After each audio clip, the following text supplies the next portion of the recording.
Welcome to the month of KaiJuly. Yes, that's right, an entire month where we celebrate monsters that we have loved since our childhood. And for me, going all the way back, one of the first kaiju that I can recall is Godzilla. Now, I did not have the 2-foot tall Shogun warriors Godzilla, but my neighbor Craig did. So I had Shogun warriors, I had Diamos, the 2-foot tall one, I had a bunch of smaller ones. But this guy right here, it's going to be one of those things that if I'm on Earth for another 10 years, I may end up with it. I don't know, but I seriously doubt it. I'm not willing to shell out the big bucks it takes for the big one. But for this one, I can make an exception. So this character right here is a 3.75-inch action figure. This is a representation or an homage to the Shogun Warriors Godzilla from my childhood. It's called Shogun Figures by Reaction Figures. On the back, it shows a little bit of something going on here. So let's take it off the card and see, and let's try to make sure we preserve it, the card as best we can.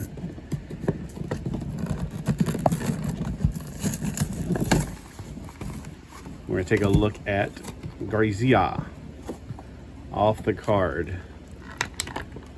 All right, coming out of his package, we have no weapons, no other things that needed at all.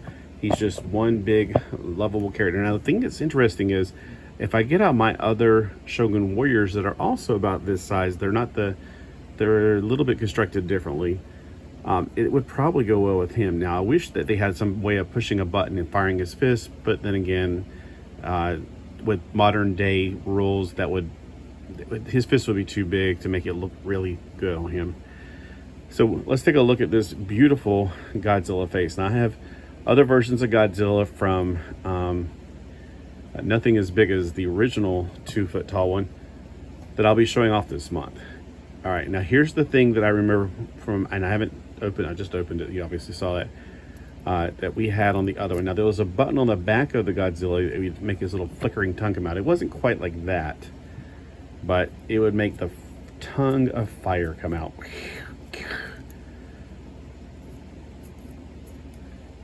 All right, we got such a beautiful Godzilla here. It has head articulation. I'm not even sure the original one had head articulation because the button was somewhere back here. So again, I have not played with the original since, well, I haven't played with it since I was a kid. I don't remember touching one at anywhere else since then as well. This particular Godzilla, for some reason, he doesn't want to go all the way back on his arm. His butt keeps him from going all the way around 360 degrees. He does have hand articulation, which is cool. I just wish his hands at least came off so you could pretend like he's firing his hand, which I always thought, you know, when Craig had it, I thought it was really weird that he fired his hands since he's obviously not a robot. But maybe, I don't know, maybe he's supposed to have been a robot. All right, for his feet.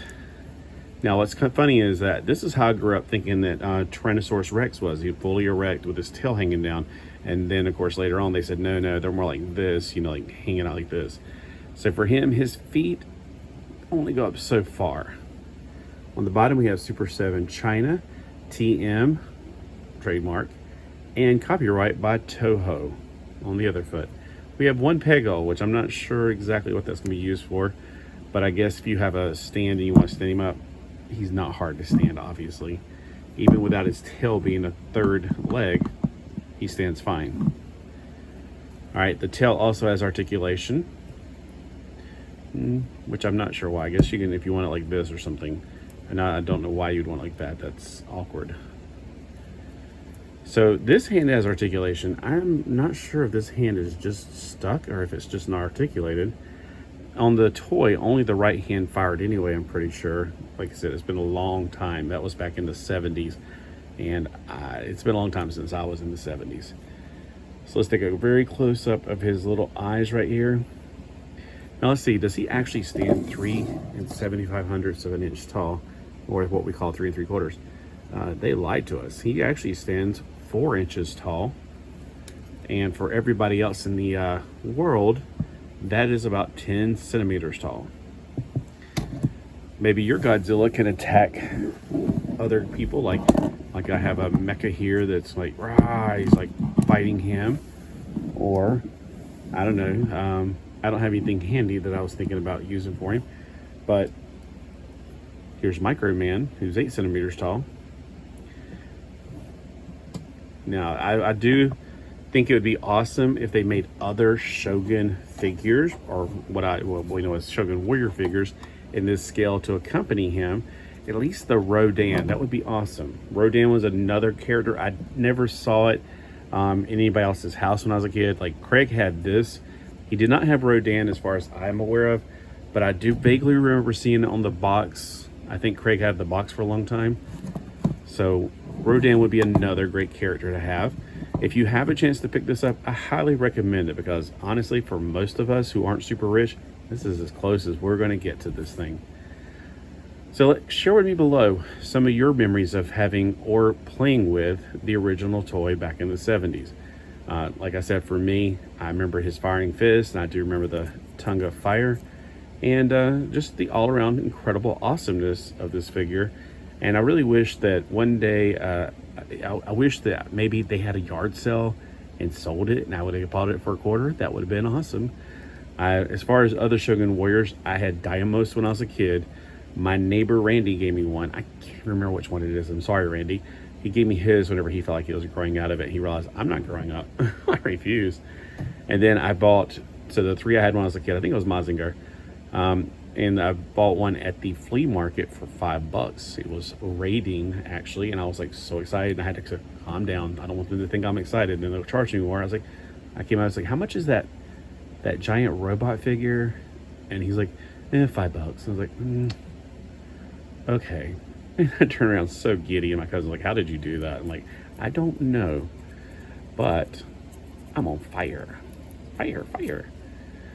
So we look on the back, and he has no other really paint details, and the original one really didn't either. He just has those yellow toenails, which means he probably should get some kind of fungus cream. He has yellow fingernails. There's no wash on him, because that wouldn't be true to the original. Now, I do think they make other Godzillas by this company, but they're not based on the original one. I want to say that I've seen them in glow in the dark and some other variants of this one. If you happen to pick up one of these, let me know which one you got. I'm just curious. I found this one down at the Player's Choice. It's in the North Myrtle Beach Mall, and I was like very happy that they had it for $16.98. It wasn't marked on the package, but that's how much it was. I think the bubble should go in the recycling bin, but that card art, definitely going to hold on to that. This side is not as pretty, but still something I never want to forget. All right, well, thank you for watching, and tell me which one of the kaiju are your favorites, and I would love to know if you're going to be celebrating KaiJuly as well. Just let me know and pass on that information.